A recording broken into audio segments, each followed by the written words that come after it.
চাচা উঠতে চাইল, চাচারে খুব জোর করে আমি জড়ায় ধরলাম। চাচা তখন কি করবেন? সত্য কথা বলেন।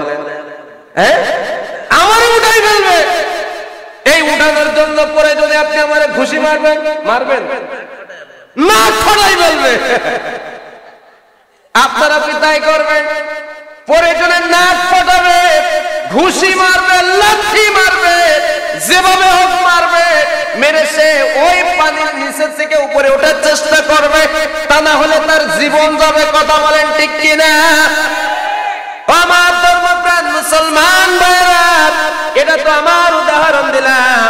চাচা কুরআন বোঝানোর জন্য একটু বলি, বলুন তো আমি নয় আপনি যে 1.5 মিনিট পানির ভিতরে থাকতে পারবেন, এই 1.5 মিনিট পরে যদি আপনার একটা নেতা এসে আপনাকে চেপে ধরে, ধরার পরে বলে ওঠা যাবে না, আপনি তখন কি করবেন?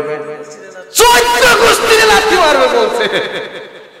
আমার ভাইরা, কথা আমি কোথায় বুঝাইতে চাচ্ছি, ওই পানির ভিতরে যদি আপনার পীর সাহেব, আপনার নেতা, আপনার ভাই, আপনার বাবা চেপে ধরে রাখে, সর্বোচ্চ আপনার জীবনটাই চলে যাবে, ঈমান যাবে না? যাবে। তো এই জীবন বাঁচানোর জন্য আপনি বক্তাকে লাথি মারতেছেন, নাক ছুটায় দিচ্ছেন, আপনার বাবাকে লাথি মারতেছেন, আপনার পীরকেও লাথি মারতেছেন। ও আমার ভাইরা, আর আল্লাহ যে বলেছেন, ও বক্তা, ও দুনিয়ার মানুষ, তুমি ক্ষতির সাগরের মধ্যে ডুবে আছো। এই অযুবান্ত অবস্থায় যদি আমাদের জীবনটা শেষ হয়ে যায়, তখন কিন্তু শুধুমাত্র জীবন যাবে না, এই জীবন যাওয়ার সাথে সাথেও আমাদের ঈমানটাও চলে যাবে। কথা বলেন ঠিক কিনা? তো আমরা সর্বপ্রথম শুকরিয়া আদায় করি সেই মহান স্রষ্টার, সেই মহান দ্রষ্টার, যিনি কুল কায়নাতের মালিক, যিনি গোটা বিশ্বকে, গোটা সৃষ্টি সমূহকে ত্রুটি বিচ্যুতিহীন ভাবে নিয়ন্ত্রণ করে চলেছেন। আর আল্লাহর কাছে শুকরিয়া আদায় করি, আল্লাহ রাব্বুল আলামিন বহু বছর পরে এভাবে আমাদেরকে মুক্ত বাতাসে স্বাধীনভাবে কথা বলার এবং শোনার পরিবেশ তৈরি করে দিয়েছেন। যে আল্লাহ, ওই আল্লাহর নামে শুকরিয়া তান সকলে একযোগে সমাবেত কণ্ঠে আওয়াজ দিয়ে জবান মিলে বলছি আলহামদুলিল্লাহ। আমার শেরপুরের ভাইয়েরা, আমি কিন্তু আপনাদের এলাকায় প্রথম আসছি, আপনারা কি রাগ করছেন? আমার মনে হচ্ছে আপনারা রাগ করেছেন। তা না হলে আপনারা যে আওয়াজ দিয়ে আল্লাহর শুকরিয়া আদায় করলেন, এই আওয়াজটা ছিল 5 আগস্টের পূর্বের আওয়াজ। ছাত্রদের ভাষায় 36 জুলাই, যেই সময় কোরআনের ময়দানে, মসজিদের মেম্বারে ইমাম, খতিব, বক্তা কোরআনের হক কথা বলার কারণে মাহফিলের শ্রোতারা হকের পক্ষে আওয়াজ তোলার কারণে বহু নির্যাতনের শিকার হয়েছে। কথা বলে, আজ শেরপুরের ময়দান থেকে আমরা বলতে চাই, তোমরা দীর্ঘ 17টি বছর চেষ্টা করেছো, আলেম ওলামাদের কণ্ঠকে দমন করার চেষ্টা করেছো কোরআনের হক কথা বলা থেকে, কিন্তু পারো নাই। সুতরাং যদি আর বাংলার জমিনে একটি মাহফিলে তোমরা বাধা দেওয়ার চেষ্টা করো, যদি ইসলামী আন্দোলনের নেতা কর্মীদের উপর নির্যাতন করার চেষ্টা করো, তাহলে মনে রাখবা, যে হাত দিয়ে তোমরা আল্লাহর কোরআনের মাহফিলে বাধা দিবা, ওই হাত ভেঙে আমরা টুকরো টুকরো করে দেব। যে জবান দিয়ে তোমরা আলেম ওলামাদেরকে হুমকি দিবা, মনে রাখবা, ওই জিহ্বা টেনে বের করে আমরা কুকুর দিয়ে খাওয়াবো, আর ছাড় দেব না। কথা বলেন ঠিক কিনা? কারণ আমরা এখন স্বাধীন। সুতরাং স্বাধীন জমিনে, মুক্ত বাতাসে, উচ্চ আওয়াজে আল্লাহর শুকরিয়া আদায় করতে কোনো বাধা আছে? কোনো ভয় আছে? তাহলে আরো জোরে চিৎকার দিয়ে মধ্যে মুজাহিদের মতো শরীরের সমস্ত শক্তিকে কণ্ঠের কিনারে হাজির করে আওয়াজ দিয়ে জবাব মিলিয়ে আওয়াজ সোনার মদিনায় পাঠিয়ে দিয়ে আরো একবার আল্লাহর নামে শুকরিয়া আদায় করি আলহামদুলিল্লাহ। দরুদ ও সালাম বিশ্ব মানবতার মুক্তির দিশারি, সর্বকালের সর্বযুগের মহামানব এবং সর্বোত্তম চরিত্রের অধিকারী, যেই নবীর চরিত্রের সার্টিফিকেট দিয়েছেন স্বয়ং আল্লাহ। ইন্নাকা লাআলা খুলুকিন আযীম, যিনি মক্কার মতি, মদিনার জ্যোতি, দুকুলের সাথী, বিশ্ব সভার সভাপতি, বিশ্ব নেতা, বিশ্ব নবী, যিনি নির্যাতিত, নিষ্পেষিত, নিগৃহীত, অপমানিত, পদদলিত জনতার বন্ধু, যেই নবী যিনি ইসলামকে আপনার আমার পর্যন্ত পৌঁছাতে যে উহুদের ময়দানে দান দান মোবারক শহীদ করেছেন। শিয়াবে আবু তালেব পাহাড়িয়া জেলখানায় রাসূল জেল খেটেছেন, উহুদের ময়দানে দান দান মোবারক শহীদ করেছেন। যেই নবীর শাফাআত ছাড়া আপনি আমি কেউ জান্নাতে যাইতে পারবো না, সেই নবীর প্রতি মহব্বত করে দিলটা উজাড় করে দিয়ে দরদ ভরা কণ্ঠে আমরা পড়ছি সাল্লাল্লাহু আলাইহি ওয়াসাল্লাম। সম্মানিত হাজিরিন, আমি আপনাদের সম্মুখে কুরআনুল কারীমের অতি পরিচিত ছোট্ট একটি সূরা তেলাওয়াত করেছি। বলুন তো এই সূরাটির নাম কি? সূরা আসর। এই সূরাটির ক্রমিক নাম্বার হলো 103। 114টি সূরার ভিতরে 103 নাম্বার সূরা এটি। এই সূরায় 3টা আয়াত রয়েছে, একটি রুকু রয়েছে। এটি মাক্কি সূরা, হিজরতের পূর্বে নাজিল হয়েছে। সম্মানিত হাজিরিন, আপনারা যদি একটু সময় দেন কয়েক মিনিটের ভিতরে আমি খুব সংক্ষিপ্ত আকারে এই সূরা নিয়ে, সূরার আলোকে কিছু কথা বলবো। আপনারা তো শুনবেন ইনশাআল্লাহ। কে কে শুনবেন না দুইটা হাত উঁচু করুন তো। শুনবেন না? বুঝছে না, বুঝছে না, নতুন নতুন না। আমার ভাইয়েরা, ইমাম শাফিঈ রাহমাতুল্লাহি আলাইহি বলেছেন, আল্লাহ রাব্বুল আলামিন যদি কোরআনের ভিতরে শুধুমাত্র এই সূরাটি নাজিল করতেন আর কোন সূরাই নাজিল না করতেন, তাহলে মানব জাতির জন্য এই একটা সূরাই যথেষ্ট ছিল হেদায়েতের জন্য। সুবহানাল্লাহ। সাহাবীদের অভ্যাস ছিল, ওনারা যে সময় কোন মাজলিসে বসতেন, মাজলিস শেষ হলে কেউ উঠে গেলে সে তার পাশে যে থাকতো তাকে সূরা আসর অবশ্যই তেলাওয়াত করে শুনে তারপর সেখান থেকে বিদায় নিতেন। সুবহানাল্লাহ বলবেন না? আমার ভাইয়েরা, এই সূরাটি নাজিল হয়েছে ইসলামের প্রাথমিক যুগে। এই সূরা নাজিল হওয়ার, যখন কোরআন নাজিল হয় নাই, আল্লাহ রাসূল সাল্লাল্লাহু আলাইহি ওয়াসাল্লাম 40 বছর আল্লাহ রাসূলের কোন শত্রু ছিল না, কারণ তখন আল্লাহ রাসূলের কাছে কোরআন নাজিল হয় নাই। কথা বলেন ঠিক কিনা? আল্লাহ নবী 40 বছর পর্যন্ত কোন মানুষকে নামাজের দাওয়াত দেন নাই। কেন দেন নাই? কারণ তখন আল্লাহর নবীর কাছে কোরআন নাজিল হয় নাই।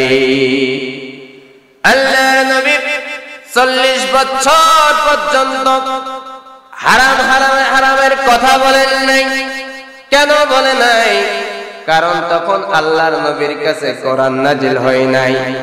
এই জন্য আল্লাহর নবী সাল্লাল্লাহু আলাইহি ওয়াসাল্লামের কোন শত্রু ছিল না। কথা বলেন ঠিক কিনা? কিন্তু যখন কোরআন নাজিল হলো আর আল্লাহর নবী সাল্লাল্লাহু আলাইহি ওয়াসাল্লাম মানুষের কাছে কাছে দরে দরে যে কোরআন বলা শুরু করে দিলেন, তখন এই নবীর শত্রুর কোনো অভাব হলো না। কথা বলেন ঠিক কিনা? আল্লাহ নবীর কাছে নাজিল হয় ইকরা বিসমি রাব্বিকাল্লাযী খালাক খালাকাল ইনসানা মিন আলাক। সূরা আলাকের 5টা আয়াত সময় নাজিল হলো। আল্লাহর নবী সাল্লাল্লাহু আলাইহি ওয়াসাল্লাম মানুষদেরকে বার বললেন, তোমরা এক আল্লাহর প্রতি ঈমান আনো, তোমরা লাত মানাতের পূজা করো না, গাছের পূজা করো না, মাছের পূজা করো না, দেব দেবীর পূজা করো না। যখন আল্লাহর কথা বললেন, দেব দেবীর বিরোধিতা করা শুরু করে দিলেন, তখন এই রাসূলের উপর বিরোধিতা শুরু হয়ে গেল। জোরে বলেন কথা ঠিক কিনা? এবার কাফেররা বলা শুরু করে দিল, মুহাম্মদ এতদিন ছিল লাভের উপর, এখন পড়ে গেছে লসের উপর। নাউজুবিল্লাহ বলেন। কারণ কোরআনের দাওয়াত দেওয়ার আগে রাসূলের জনপ্রিয়তা ছিল আকাশচুম্বী, কোন শত্রু ছিল না। তখন যদি রাসূল প্রেসিডেন্ট পদে দাঁড়াইতেন, ভোটে দাঁড়ানোর সাথে সাথে পাস। কিন্তু যখন কোরআন নাজিল হলো, কোরআনের কথা বলা শুরু করে দিলেন, রাসূলের জনপ্রিয়তা একবার ধস নেমে গেল। তখন যদি রাসূল মেম্বারি পদেও দাঁড়াইতেন তবুও ফেল। কথা বলেন ঠিক কিনা? এই কথা দ্বারা পরিষ্কার হয়ে গেল যে দাওয়াতের ভিতরে কোরআন থাকবে, যে দলের মধ্যে কোরআন থাকবে, সেই দলের মধ্যে ভিতরে সেই দাওয়াতের ভিতরে বাধা আসবে। আর যদি কোরআন না থাকে, কোনো বাধা আসবে না। ওরা বলল যে মুহাম্মদ তো এতদিন লাভের উপর ছিল, কিন্তু এখন লসের মধ্যে পড়ে গেছে। আমার ভাইয়েরা, আল্লাহ রাব্বুল আলামিন লাভ লসের খতিয়ান দিয়ে এই সূরাটা ছোট্ট সূরা নাজিল করে দিলেন। সম্মানিত হাজিরিন, লাভ লসের খতিয়ান আজকের আলোচ্য বিষয়। লাভ কি, লস কি? লাভ লস তখনই হয় যখন ব্যবসা করা হয়। কথা বলেন ঠিক কিনা? আমার ভাইয়েরা, ব্যবসা করতে গেলে দুইটা জিনিস লাগে, একটা হলো পুঁজি, আর একটা হলো ব্যবসায়ী। এই দুইটা জিনিসের সমন্বয়ে ব্যবসা হয়। দুইটার ভিতরে একটা যদি না থাকে তাহলে ব্যবসা হয় না। পুঁজি আছে কিন্তু ব্যবসায়ী নাই, ব্যবসা হবে। আবার ব্যবসায়ী আছে কিন্তু পুঁজি নাই, ব্যবসা হবে না। না আমার ভাইরা, ওই যে কাফেররা বলল মুহাম্মদ সাল্লাল্লাহু আলাইহি ওয়াসাল্লাম লসের মধ্যে পড়ে গেলেন, এই জন্য আমার আল্লাহ তাআলা সূরা ছোট্ট একটা সূরা সর নাযিল করে লাভ লসের খতিয়ানটা বুঝায় দিলেন। আল্লাহ রাব্বুল আলামিন বলেন, আমার সাথে সবাই বলুন, আউযু বিল্লাহি মিনাশ শাইতানির রাজীম, বিসমিল্লাহির রহমানির রহিম। ওয়াল আসর, আল্লাহ সময়ের কসম খেয়ে বললেন, ইন্নাল ইনসানা লাফি খুসর, নিশ্চয় মানব জাতি ক্ষতির সাগরে ডুবে আছে। ইল্লাল্লাযীনা আমানু ওয়া আমিলুস সালিহাতি ওয়া তাওয়াসাউ বিল হাক্কি ওয়া তাওয়াসাউ বিস সাবর।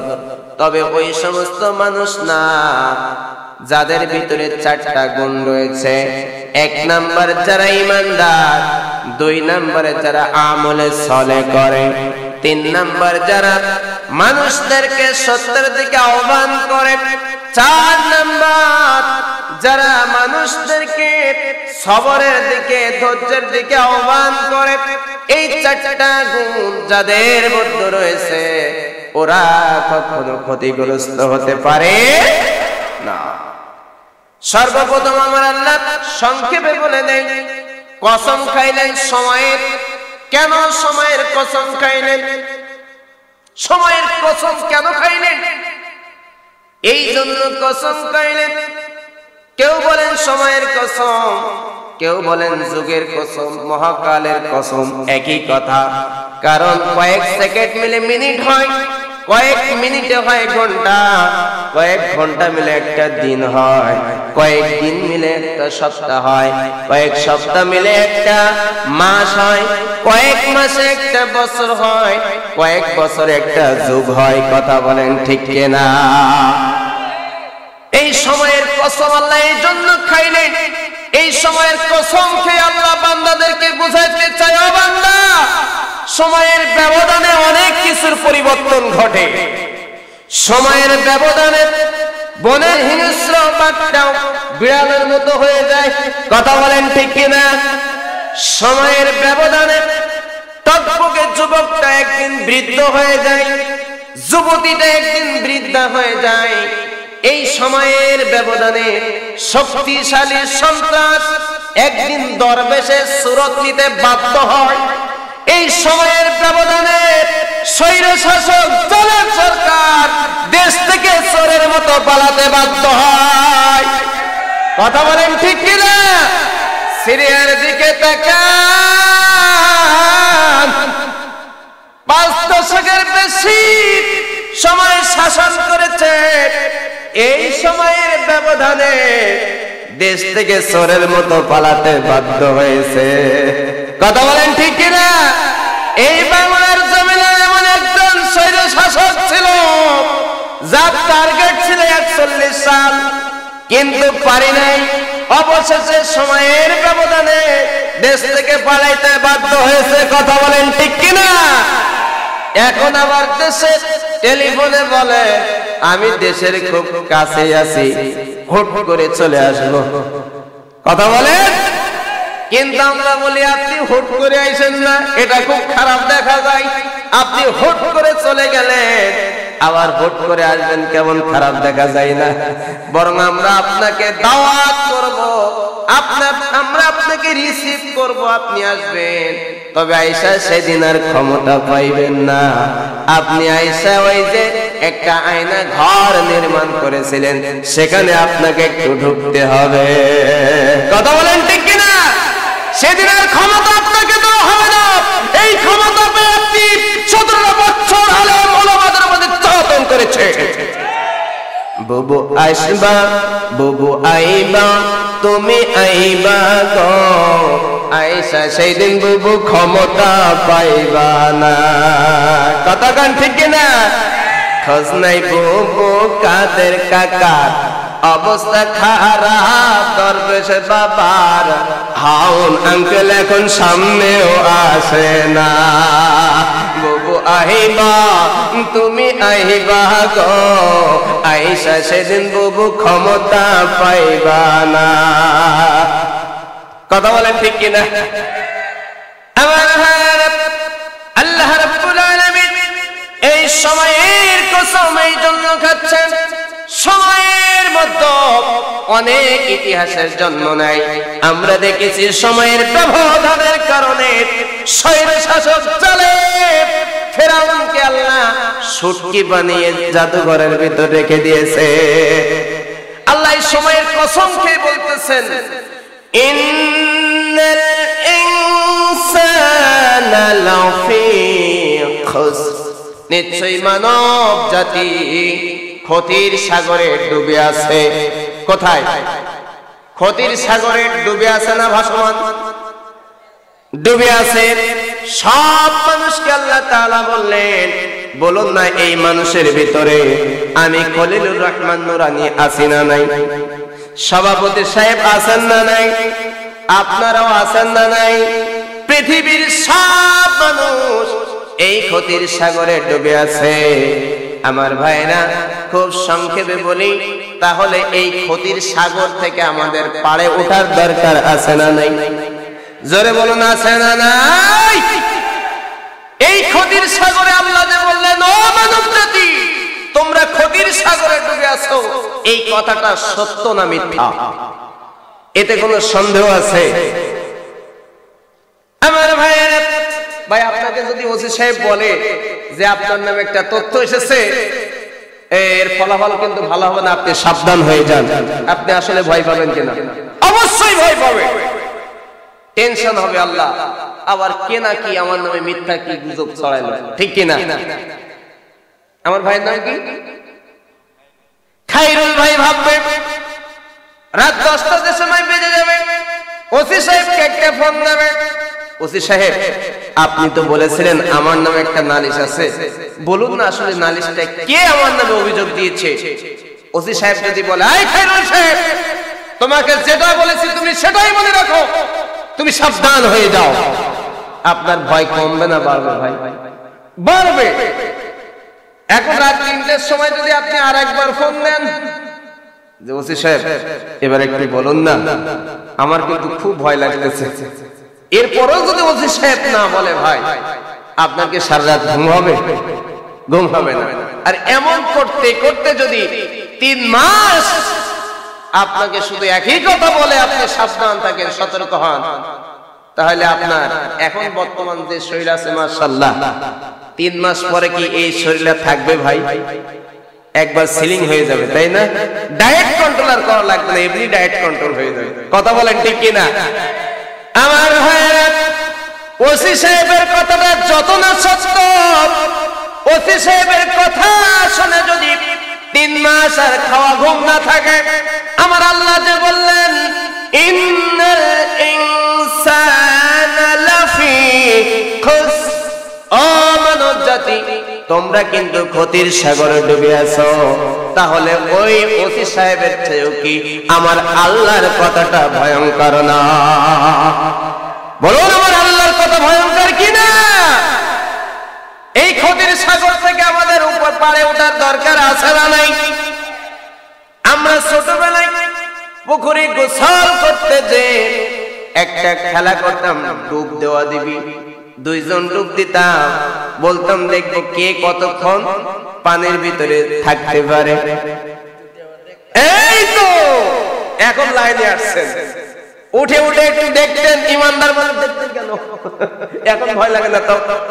আচ্ছা আচ্ছা, তাহলে আমার চাচা বলতেছেন 1 মিনিট চাচা থাকতে পারবেন, 3 মিনিট, আচ্ছা না এখন বলে, এখন 5 মিনিট বসতে হবে। হ্যাঁ আমার ভাইরা, আপনি কয় মিনিট পানির ভিতর থাকতে পারবেন? 1-1.5 মিনিট থাকতে পারবেন।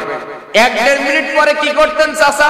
আবার একটু উঠতেন, যে দেখতেন যে আমার সাথে যে ডুব দিয়েছিল সে এখনো পানির ভিতরে আছে কি উপরে আছে। যখন দেখতেন সে তো এখনো পানির নিচে আছে, এই পানি নড়াচড়া করতেছে, চাচা আবার ডুব। কথা বলেন ঠিক কিনা? ছোট সময় এটা আপনারা সবাই করছেন না? আমি বক্তা হলে কি হবে, এই কাজ আমিও করছি। আমার ভাইরা, এখন চাচা মনে করেন 1.5 মিনিট পানির মধ্যে থাকতে পারবেন। এই 1.5 মিনিট পরে যদি আমি চাচাকে একটু মহব্বত করে মুসাফা করি, চাচা আপনি কিছুক্ষণ পানির ভিতরে থাকেন, চাচাকে 1.5 মিনিটের পরে আর থাকবেন? হ্যাঁ, এরপরে যদি এরপরে আপনি ওঠার চেষ্টা করবেন, করবেন কিনা? মনে করেন আমি তো পরের বাড়ি খাই, শরীর মোটামুটি খারাপ না, কথা কন ঠিক কিনা? চাচা উঠতে চাইল, চাচারে খুব জোর করে আমি জড়ায় ধরলাম, চাচা তখন কি করবেন? সত্য কথা বলেন। হ্যাঁ, আমার উঠাই ফেলবে। এই উঠানোর জন্য পরে যদি আপনি আমারে ঘুষি মারবেন, মারবেন না, খড়াই ফেলবে। আপনারা কি তাই করবেন? পরে জনের নাক ফটাবে, ঘুষি মারবে, লাঠি মারবে, যেভাবে হোক মারবে, মেরে সে ওই পানির নিচে থেকে উপরে ওঠার চেষ্টা করবে, তা না হলে তার জীবন যাবে। কথা বলেন ঠিক কিনা? আমার ধর্মপ্রাণ মুসলমান ভাইরা, এটা তো আমার উদাহরণ দিলাম। চাচা কুরআন বোঝানোর জন্য একটু বলি, বলুন তো আমি নয় আপনি যে 1.5 মিনিট পানির ভিতরে থাকতে পারবেন, এই 1.5 মিনিট পরে যদি আপনার একটা নেতা এসে আপনাকে চেপে ধরে, ধরার পরে বলে ওঠা যাবে না, আপনি তখন কি করবেন? 14 গোষ্ঠীর লাথি মারবে বলছে। আমার ভাইরা, কথাটা আমি কোথায় বুঝাইতে চাচ্ছি? ওই পানির ভিতরে যদি আপনার পীর সাহেব, আপনার নেতা, আপনার ভাই, আপনার বাবা চেপে ধরে রাখে, সর্বোচ্চ আপনার জীবনটাই চলে যাবে, ঈমান যাবে না? যাবে। তো এই জীবন বাঁচানোর জন্য আপনি বক্তাকে লাথি মারতেছেন, নাক ছুটায় দিচ্ছেন, আপনার বাবাকে লাথি মারতেছেন, আপনার পীরকেও লাথি মারতেছেন। ও আমার ভাইরা, আর আল্লাহ যে বলেছেন, ও বক্তা দুনিয়ার মানুষ, তুমি ক্ষতির সাগরের মধ্যে ডুবে আছো। এই অযুবান্ত অবস্থায় যদি আমাদের জীবনটা শেষ হয়ে যায়, তখন কিন্তু শুধুমাত্র জীবন যাবে না, এই জীবন যাওয়ার সাথে সাথেও আমাদের ঈমানটাও চলে যাবে। কথা বলেন ঠিক কিনা? তো এই ডুবন্ত অবস্থায় কি আমাদের জীবন শেষ করে দেব, না ওই ক্ষতির সাগর থেকে পারে উঠবো? পারে ওঠার দরকার আছে না নাই? এবার বলুন তো, আমরা কে কে ওই ক্ষতির সাগর থেকে পারে উঠতে চাই? দুইটা হাত আমার আল্লাহকে দেখান। নারে তাকবীর, নারে তাকবীর। হাত নামান। আমার ভাইরা, আপনাদের এই ময়মনসিংহ এলাকায় তো 12টার পরে ওয়াজ শুরু হয়। আমার ভাইরা, আমার বন্ধুরা, তো যেই কথা আমি বলতেছিলাম, আমরা সবাই ক্ষতির সাগর থেকে উপরে উঠব। তো উপরে কেমনে উঠব? আমি বক্তার ফরমালায় ওই ক্ষতির সাগর থেকে পারে উঠা যাবে না। পীর সাহেবের ফরমালায় ক্ষতির সাগর থেকে পারে উঠা যাবে না। নেতার ফরমালায় ক্ষতির সাগর থেকে উপরে ওঠা যাবে না। ক্ষতির সাগর থেকে পারে উঠতে হলে একজনের ফর্মুলায় উঠতে হবে। জোরে বলুন তিনি কে? আমার আল্লাহ কত ভালো বান্দাকে ক্ষতির সাগরের মধ্যে ডুবাইয়া দিয়া সূরাটা শেষ করেন নাই। আমার আল্লাহ ওই ক্ষতির সাগর থেকে কিভাবে পারে ওঠা যায় এই ফর্মুলাটাও আমার আল্লাহ দিয়ে দিয়েছে। কই ফর্মুলাটা কি? আল্লাহ বলেছেন, দুনিয়ার মানুষ, তোমার ভিতরে যদি 4টা গুণ তুমি ধারণ করতে পারো, তাহলে তুমি ক্ষতির সাগর থেকে পারে উঠবা। তা না হলে এই 4টা গুণ যদি তোমার মধ্যে না থাকে, তাহলে তুমি ওই ক্ষতির সাগরে ডুবে যাইবা। এখন বলুন তো, এই 4টি গুণের অধিকারী আমাদের হওয়ার দরকার আছে না নাই? এই 4টা গুণ কি? আল্লাহ রাব্বুল আলামিন বলেন, ইল্লাল্লাযীনা আমানু ওয়া আমিলুস সালিহাতি ওয়া তাওয়াসাউ বিল হাক্কি ওয়া তাওয়াসাউ বিস সাবর। জোরে জোরে বলুন আল্লাহু আকবার। আল্লাহ রাব্বুল আলামিন 1 নাম্বার গুণ বলেন ঈমান। ঈমান আনতে হবে কার উপর? ঈমান শুধু আল্লাহর উপর ঈমান আনলে চলবে না। আমানতু বিল্লাহি ওয়া মালাইকাতিহি ওয়া কুতুবিহি ওয়া রুসুলিহি ওয়াল ইয়াউমিল আখিরি ওয়াল কদরি খাইরিহি ওয়া শাররিহি মিনাল্লাহি তাআলা ওয়াল বা'থি বা'দাল মাউত। 7টা বিষয়ের উপর ঈমান আনতে হয়। জোরে বলুন কয়টা বিষয়? আর জোরে বলুন কয়টা বিষয়? আল্লাহর উপর ঈমান আনতে হবে, ফেরেশতাগণের উপর ঈমান আনতে হবে, আসমানি কিতাব সমূহের উপর ঈমান আনতে হবে, নবী রাসূলগণের উপর ঈমান আনতে হবে, পরকালের প্রতি ঈমান আনতে হবে, তাকদীরের ভালো মন্দের প্রতি ঈমান আনতে হবে, এবং মৃত্যুর পরে পুনরায় উত্থানের প্রতি ঈমান আনতে হবে। 1 নম্বর হলো আল্লাহর প্রতি ঈমান। আমানতু বিল্লাহ, আমি আল্লাহর প্রতি ঈমান এনেছি। আপনারা কি এনেছেন? আপনারা কি ঈমান এখন এনেছেন, না আরো অনেক আগে নিয়ে এসেছেন? হ্যাঁ, আরো অনেক আগে যদি ঈমান নিয়ে আসা হয়, আমানতু বিল্লাহ, আমি আল্লাহর প্রতি ঈমান এনেছি, এই কথার সাথে 4টা কথা জড়িত। জোরে বলুন কয়টা? 1 নম্বর হলো আল্লাহর অস্তিত্বের উপর ঈমান আনা। 2 নম্বর আল্লাহর গুণাবলীর উপর ঈমান আনা। 3 নম্বর আল্লাহর আইনের প্রতি ঈমান আনা। 4 নম্বর আল্লাহর ক্ষমতার প্রতি ঈমান আনা। এই 4টা বিষয়ের প্রতি আপনাকে ঈমান আনতেই হবে। 1 নম্বর কি? সবাই বলুন। আল্লাহর অস্তিত্বের প্রতি ঈমান আনা, মানে আল্লাহ নাই, এটা হ্যাঁ, আল্লাহ আছে। আল্লাহ যে আছে, এটা কি শুধু আমরাই বিশ্বাস করি, না বেধর্মী যারা আছে তারাও বিশ্বাস করে? তারাও বিশ্বাস করে না? আমার ভাইয়েরা, দলিল দেন। আল্লাহ রাব্বুল আলামিন বলেন সূরার নাম সূরা আনকাবুত 29 নম্বর সূরা 61 নম্বর আয়াতে আল্লাহ রাব্বুল আলামিন বলেন, ও বন্ধু তুমি কাফের বেঈমানদেরকে জিজ্ঞাসা করো, যদি তুমি ওই সমস্ত উতবা সাইবা আবু জাহেলকে জিজ্ঞাসা করো আসমান জমিন কে সৃষ্টি করেছেন এবং চন্দ্র সূর্য কে নিয়ন্ত্রণ করতেছেন, লা ইন সাআলতাহুম মান খালাকাস সামাওয়াতি ওয়াল আরদ সামাওয়াতি ওয়াল আরদ ওয়া সাখখারা আশ-শামসা ওয়াল কমারা লা ইয়াকুলুন্না আল্লাহ।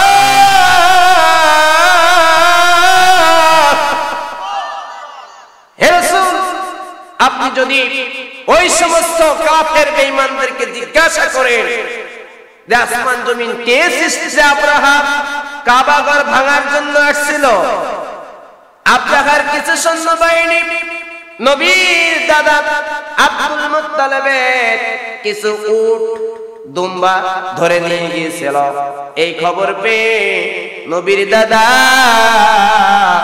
উট দুম্বা গুলো নিয়ে আসার জন্য চলে গেল আব্রাহার কাছে, যে আব্রাহাকে বলল আমার উট দুম্বা গুলো তোমার জনগণ নিয়ে আসছে, তুমি ফিরিয়ে দাও। আব্রাহা সেদিন অবাক হয়ে গিয়েছিল, আরে তুমি না এই কাবার মুতাআল্লি? বলে হ্যাঁ।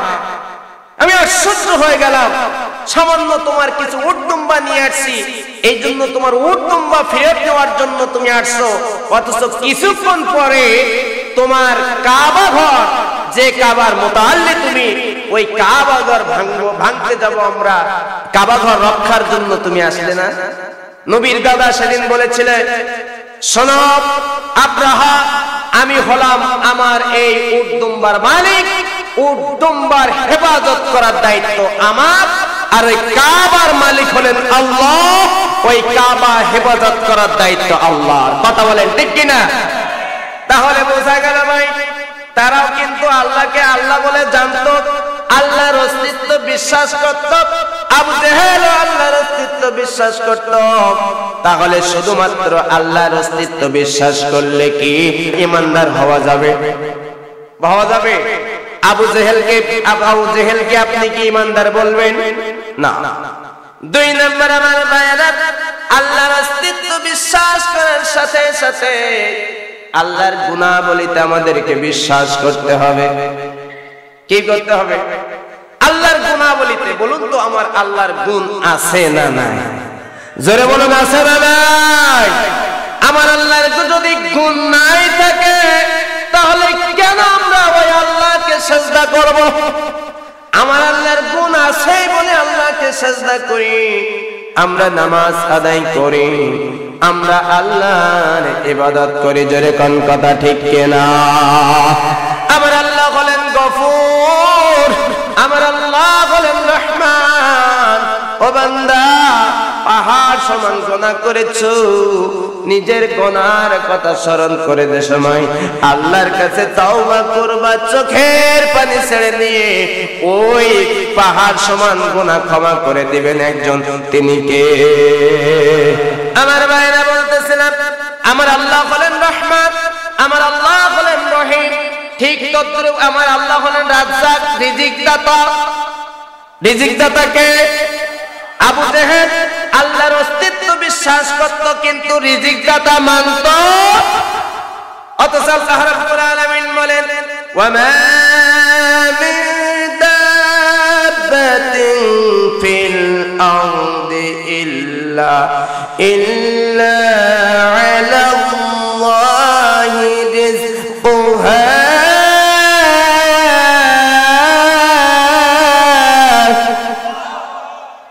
এই পৃথিবীতে যত বিচরণশীল প্রাণী রয়েছে, সবার রিজিকের দায়িত্ব কার? আমাদের এই বিশ্বাস আছে না নাই?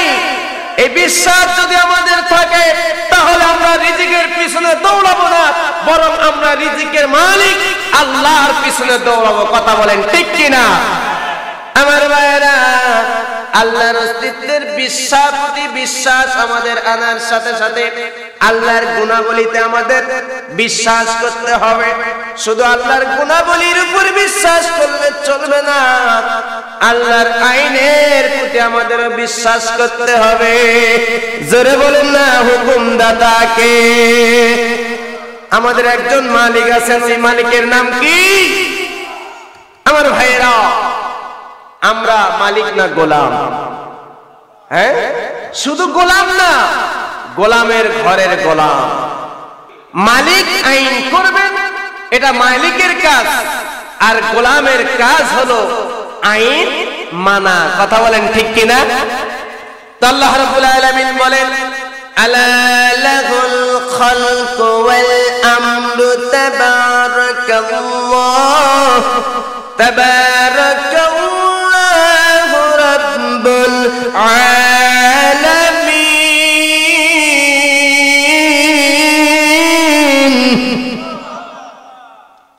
সৃষ্টি যার, আইন চলবে তার।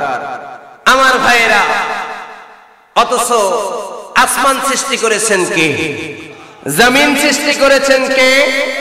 আসমানে আইন চলে কার?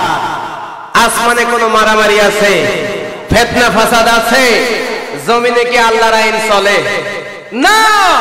এই জন্যই তো জমিনের ভিতরে যত ফিতনা ফাসাদ। কথা বলেন ঠিক কিনা? আল্লাহর আইন চললেই শান্তি, আল্লাহর আইন মতো না চললেই অশান্তি। আমার ভাইরা, তাকায় দেখেন, আল্লাহর সব সৃষ্টি আল্লাহকে মানে। আসমানে আমরা যে বিশাল তারকা দেখি, সূর্য দেখি, চন্দ্র দেখি, সবগুলো হুকুম মানে কার? এমনকি আপনার আমার দেহের ভিতরে যত অঙ্গ প্রত্যঙ্গ রয়েছে, এই অঙ্গ প্রত্যঙ্গ গুলো আল্লাহর আইন মানে। কেবলমাত্র শুধুমাত্র আমরা আশরাফুল মাখলুকাত, আমরা মানুষ, আমাদের বিবেক আল্লাহর আইন মানে না। কেমন করে আমার ভাইয়েরা? যেদিন একটি শিশু জন্মগ্রহণ করে, আপনি আমি জন্মগ্রহণ করেছিলাম, সেদিন কি আমাদের মাথায় চুল ছিল না? ছোট বাচ্চা জন্মগ্রহণ করলে মাথায় চুল থাকে না? সেদিন মাথায় চুল ছিল। চোখে, আবার চোখের উপরে যে ভুরু, এই ভুরু কি সেদিন ছিল? ভুরু ছিল। চোখের পাপড়ি কি সেদিন ছিল? পাপড়ি ছিল।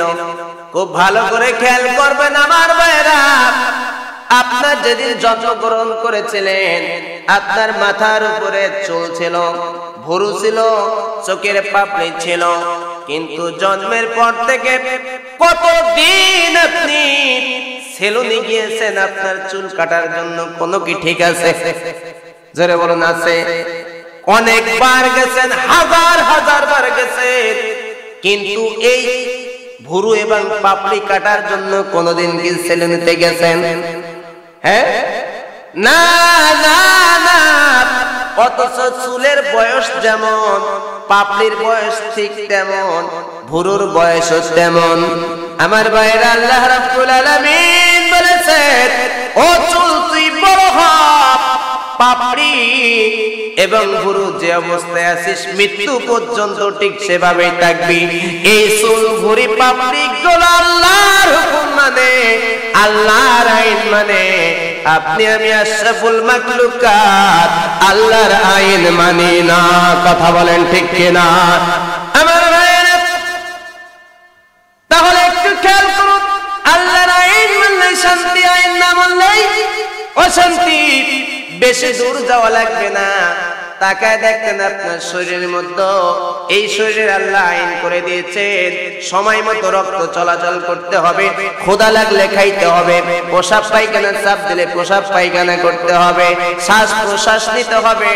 কিন্তু যদি আমরা আল্লাহর হুকুম অমান্য করে, যদি আমরা পেশাব পায়খানা বন্ধ করে দেই, খাওয়া বন্ধ করে দেই, আমাদের রক্ত চলাচল বন্ধ করে দেই, বলুন তো আমরা সুস্থ থাকবো না অসুস্থ হয়ে যাব? অসুস্থ হয়ে যাব। আবার আল্লাহর আইন মেনে যদি আমরা আমাদের শরীরের কার্যক্রমগুলো সঠিকভাবে করতে দেই, তাহলে সুস্থ থাকবো। কথা বলেন ঠিক কিনা? আমার ভাইয়েরা, আবু জাহেল আল্লাহর অস্তিত্ব মানত, আল্লাহর গুণাবলী মানত না। আল্লাহর আইন মানতো না। আমরা যদি ঈমানদার হতে চাই, আল্লাহর অস্তিত্বের পাশাপাশি আল্লাহর গুণাবলী মানতে হবে, আল্লাহর আইনও আমাদের মানতে হবে। জোরে বলুন কথা ঠিক কিনা? 4 নম্বর হলো আল্লাহর ক্ষমতা। আমার আল্লাহর ক্ষমতা আছে না নাই? কম না বেশি? আল্লাহ বলেন আন্নাল কুওয়াতা লিল্লাহি জামিআ। আর জোরে আল্লাহু আকবার। আল্লাহ বলেন সব ক্ষমতার মালিক আমি আল্লাহ। আমি আল্লাহ কেমন ক্ষমতার মালিক? আল্লাহ একটি উদাহরণ দিয়ে বলতেছেন, শোনো। খালাকাস সামাওয়াতি বিগাইরি আমাদিন তারাউনাহা। আমি আল্লাহ বিশাল আসমান সৃষ্টি করেছি খুঁটি ছাড়া। কোন খুঁটি আছে? তারাউনাহা, তোমরা এটা দেখতে পাও। আমরা আকাশ দেখতে পাই কিনা? আমার আল্লাহ এত ক্ষমতাবান, কিন্তু এই শেরপুরের যুবকরা সবাই মিলে যদি চেষ্টা করে ছোট্ট একটা ঘর বাঁধবো, কিন্তু ওই ঘরে কোনো দেয়াল দেব না, খুঁটি দেব না, সম্ভব? ছাদ দেব কিন্তু খুঁটি দেব না, সম্ভব? জোরে বলুন সম্ভব না। আল্লাহ বলতেছেন, শোনো দুনিয়ার মানুষ, আমি আল্লাহ রাব্বুল আলামিন হলাম সব ক্ষমতার মালিক। আর তোমাদেরকে আমি অত্যন্ত দুর্বল করে সৃষ্টি করেছি।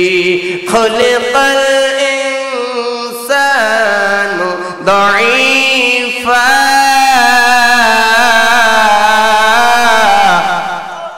আর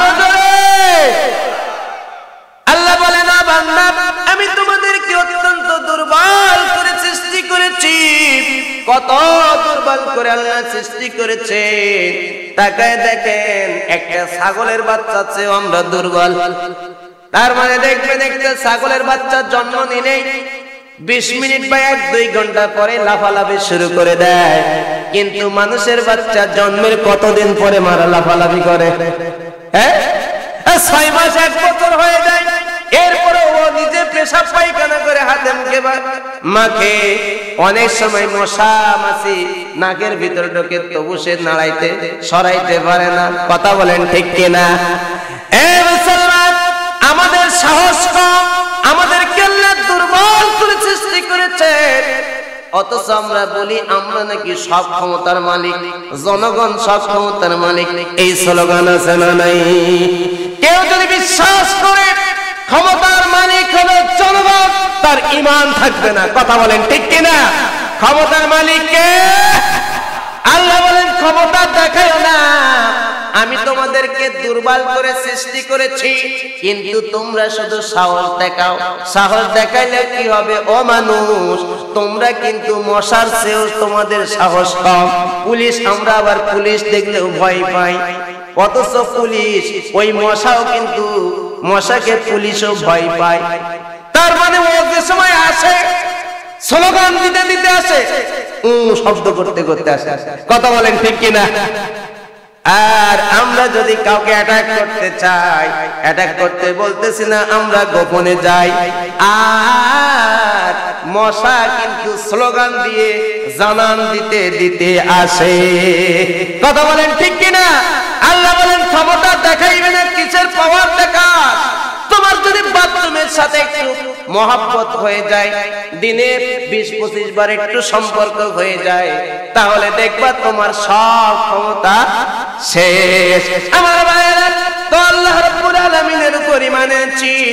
এই কথার সাথে সম্পর্ক হলো 4টা কথা জড়িত। আল্লাহর অস্তিত্বের উপর ঈমান আনতে হবে, আল্লাহর গুণাবলীর উপর ঈমান আনতে হবে, আল্লাহর আইনের উপর ঈমান আনতে হবে, এবং আল্লাহর ক্ষমতার উপর ঈমান আনতে হবে। এই 4টা কথার উপর আমাদের ঈমান আছে না নাই?